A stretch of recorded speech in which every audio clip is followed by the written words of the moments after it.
এবং আমাদের দাখিল পরীক্ষায় যারা উত্তীর্ণ হয়েছে এবং আমাদের একজন প্লাস পেয়েছে যে আমাদের উপজেলাতে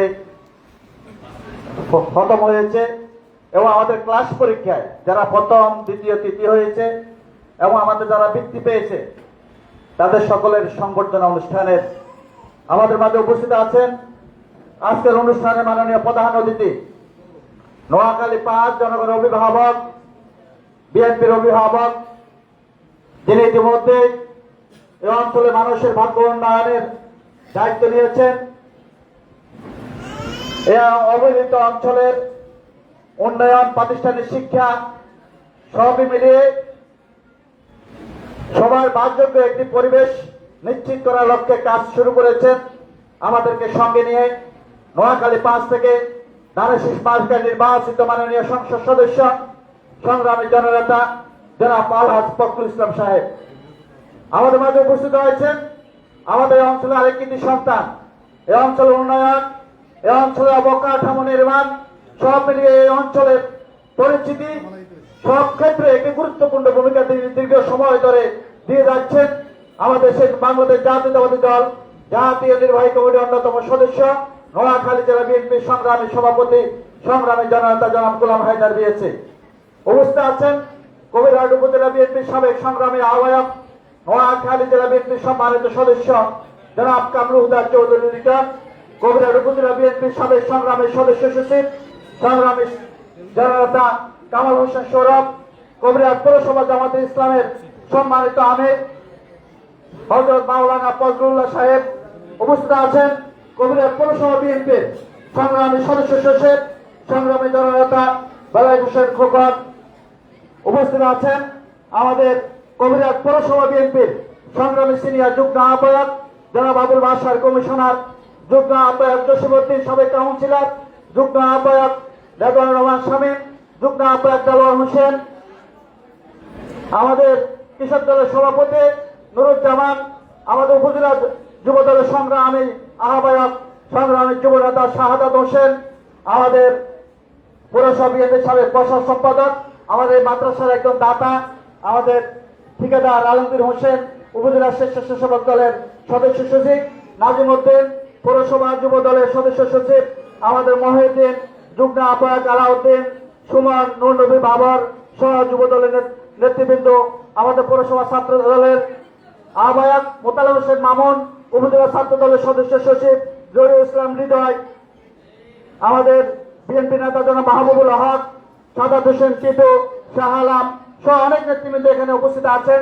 আমরা সবাইকে আমাদের ছাত্র নেতা রিকান আব্দুল মালিক মানিক, আমাদের মাদ্রাসা অভিভাবক সদস্য নাজিব হোসেন তারিন সহ অনেক অভিভাবক সদস্য, অনেক প্রতিনিধি এখানে উপস্থিত আছেন। আমাদের সামনে উপস্থিত আছেন আমাদের সাংবাদিক ভাইরা, অভিভাবক বৃন্দ, আমাদের ছাত্রছাত্রী ভাই ও বোনেরা, আপনাদের সবাইকে আসসালামু আলাইকুম রহমতুল্লাহ বারাকাতুহু। আমরা আজকে বক্তৃতা বাড়াবো না, বক্তৃতা আমাদের দুইজন গুরুত্বপূর্ণ মেহমান আছেন, ওনারা দেবেন, ওনাদের কাছ থেকে আমরা বক্তৃতা শুনবো। আজকে আমরা শুধু আপনাদের কাছে এটা বলবো, আমাদের শিক্ষক মন্ডলী এখানে আছেন, মাদ্রাসার আমাদের স্টাফবৃন্দ আছেন, আমাদের সামর্থ্য কম, আমাদের অনেক ছাত্রছাত্রী নিচে দুই একটি রুমে বসে আছে, এখানে জায়গা দেওয়ার মতো ব্যবস্থা নাই। আজকে আমরা এখানে এনেছি, আপনারা এখানে এসেছেন, মাননীয় প্রধান অতিথি মাননীয় বিশ্ব সদস্য নেতৃবৃন্দ এখানে এসেছেন, আমরা গর্বিত, আমরা আনন্দিত, আমরা এই প্রতিষ্ঠানের পক্ষ থেকে আপনাদের কাছে কৃতজ্ঞতা প্রকাশ করছি। কারণ এর আগে সম্ভবত এরকম কোন সিনিয়র নেতার আগমন দীর্ঘ সময় ধরে এখানে ঘটেনি, সেই পরিবেশ ছিল না, সে সুযোগ আমাদের হয়নি।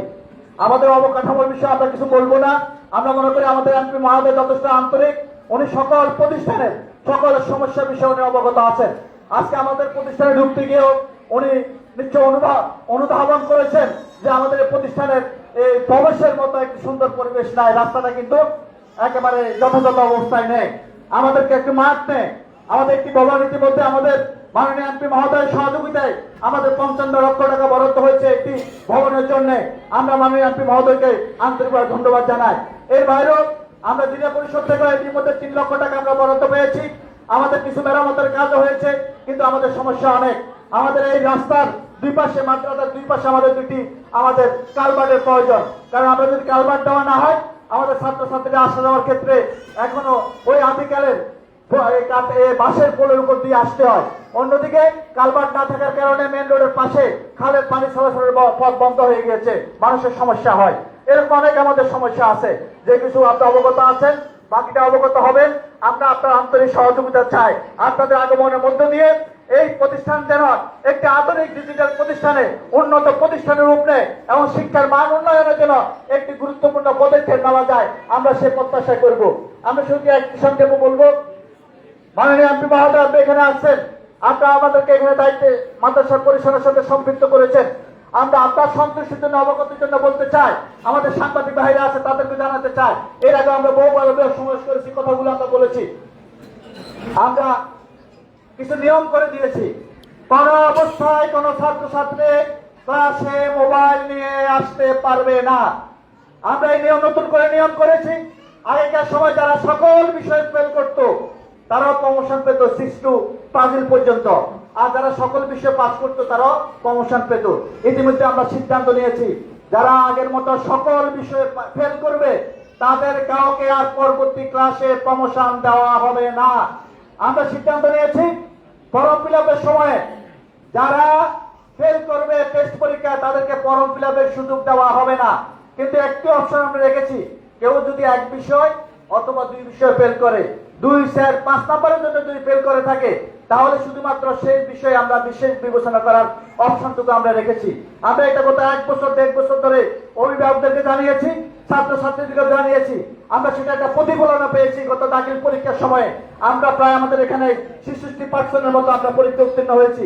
আমাদের এখান থেকে একজন A+ পেয়েছে, যে আমাদের কবিরের উপজেলায় প্রথম হয়েছে। আগামী দিনে আমাদের অনেকে বৃত্তি পেয়েছে, অনেকে ক্লাস পরীক্ষায় আগের সাথে অনেক ভালো রেজাল্ট করেছে। আমরা এই আগামী দিনগুলোতে আর আমরা ইফতিজিংয়ের বিষয়ে, এই যে মাদকের বিষয়ে, কিশোর গ্যাংয়ের বিষয়ে আমরা বহু সমাবেশ করেছি। আমাদের এখানে অভিভাবকদের নিয়ে আমাদের অধ্যক্ষ মহোদয়ের সহযোগিতায় উনি আমাদেরকে এই বিষয়ে যথেষ্ট সহযোগিতা করেছেন। আমরা আমাদের ছাত্রছাত্রীদেরকে, অভিভাবকদেরকে আমরা সম্পৃক্ত করার চেষ্টা করেছি এবং তারা সম্পৃক্ত হয়েছে এই কাজগুলোতে, এই আন্দোলনগুলোতে। আগামী দিনে হয়তো সময় লাগবে, কিন্তু আমরা এটা সুফল পাবো। আমি আর বক্তৃতা বাড়াবো না, আমি শুধু এটুকু বলবো, আমাদের কোনো ভুল ত্রুটি হলে ক্ষমা করবেন, আয়োজনে যদি কোনো ত্রুটি থাকে সেটা মার্জনা করবেন। আমরা শুধু আপনাদেরকে এনেছি, আমাদের ছাত্রছাত্রীরা তারা আশাবাদী, যে তারা খুশি। অনেক আনার আগে তাদেরকে জিজ্ঞেস করেছি, তারা বলছে আমরা অনেক খুশি যে আমাদের এমপি মহোদয় আসবে, আমাদের বিশ হিসাবে এখানে আসবে, সিনিয়র নেতারা এখানে আসবে, আমরা অত্যন্ত খুশি। আমরা অত্যন্ত খুশি আপনারা এসেছেন। আমরা আপনার কাছে কৃতজ্ঞতা প্রকাশ করি, আপনাদেরকে ধন্যবাদ জানাই। ধন্যবাদ সবাইকে।